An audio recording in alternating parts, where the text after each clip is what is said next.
আসসালামু আলাইকুম সুপ্রিয় দর্শক, সবার কি অবস্থা? হাজির হয়ে গেলাম দীপ্ত টিভির নিবেদিত দেনা পাওনা নাটকের ৩৭৩তম পর্বে কী সব ঘটতে চলেছে তার অগ্রিম আপডেট নিয়ে। এই পর্বটিকেও মিস করবেন না, কারণ এই পর্বে আপনারা দেখতে পারবেন পারির বাবাকে দেখা যাবে সে এবার মিথিলাকে পড়াশোনা করাতে চাইবে, কিন্তু মিথিলা কিছুতেই আর পড়াশোনা করতে চাইবে না, উল্টো সে বিজনেস করতে চাইবে।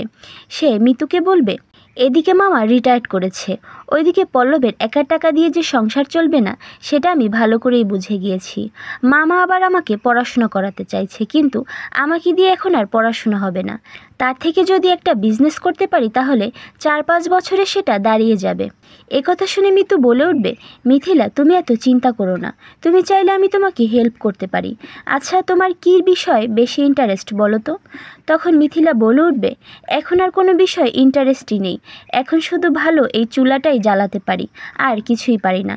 তখন মিতু মিথিলাকে বলবে, পারমিতার বিয়েতে তো তুমিই ওকে সাজিয়েছিলে তাই না? তোমার সাজানোর হাত তো অনেক ভালো। একথা শুনে মিথিলা বলে উঠবে, আপনি কি বলতে চাইছেন? আমি কি তাহলে মেকআপ আর্টিস্ট হব? তখন মিতু বলবে, না শুধু মেকআপ আর্টিস্ট না, তুমি চাইলে মেকআপ ট্রেনারও হতে পারো, চাইলে নিজের সাথে তুমি আরও অনেক মেয়েকে স্বাবলম্বীও করতে পারো। এজন্য শুধু ঠিকঠাক মতো সোশ্যাল প্ল্যাটফর্মে নিজের ঢাকঢোলটা পিটাতে হবে। কি কেমন লাগলো আমার আইডিয়াটা? মিতুর মুখে এমন আইডিয়া শুনে মিথিলাকে দেখা যাবে সে অনেক বেশি খুশি হয়ে যাবে, এবং সাথে সাথে সে পল্লবের বাবার কাছে গিয়ে ভালো কিছু মেকআপ আইটেম এবং একটা ভালো ফোন কেনার জন্য তার কাছে 2 লাখ টাকা চেয়ে বসবে। আর একথা শুনে পল্লবের বাবাকে দেখা যাবে সে অনেক বেশি রেগে যাবে। ওইদিকে পাড়ের মুখ থেকে সত্যজিৎ ঠাকুরের বিষয় সব কিছু শুনে অ্যাডভোকেট ফয়সাল বলে উঠবে, বাবা এই লোক তো দেখছি মারাত্মক শেয়ানা, শুধু কয়েকটা এভিডেন্স মেইল আর কল লিস্টে তার নাম্বার থাকলেই তাকে ধরা যাবে না, আইন চায় প্রমাণ, এভিডেন্স আর উইটনেস।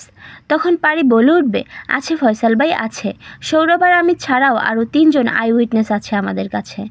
একথা শুনে ফয়সাল সাহেব বলে উঠবে, থাকলে তো ভালোই, তাহলে ওনাকে খুব সহজেই ধরা যাবে।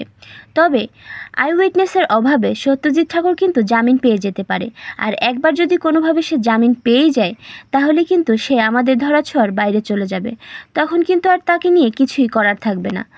আর অন্যদিকে আপনারা দেখতে পারবেন পাড়ের সামনে আসতে চলেছে মহাবিপদ।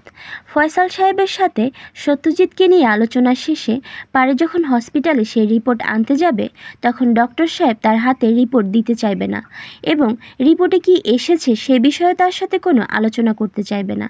তখন ডক্টর সাহেব পাড়িকে বলবে, পারমিতা আপনি বাসায় চলে যান, বাসায় গিয়ে ইরফান সাহেব অথবা আপনার বাড়ির অন্য কাউকে পাঠিয়ে দিন, আমরা তাদের সাথেই এ বিষয় নিয়ে আলোচনা করব। একথা শুনে পারির মনে একটা খটকা লাগবে, এবং সে ভালো করেই বুঝতে পারবে যে রিপোর্টে হয়তো মারাত্মক কিছু এসেছে। তখন সে ডক্টর সাহেবকে বলবে, এমন কি এসেছে ডক্টর সাহেব যেটা আমাকে বলা যাবে না? আর এছাড়াও থাকছে আশ্চর্য সকল ঘটনা। সুতরাং সবাইকে দেনা পাওনা নাটকের আগামী পর্ব দেখার আমন্ত্রণ রইল। ধন্যবাদ।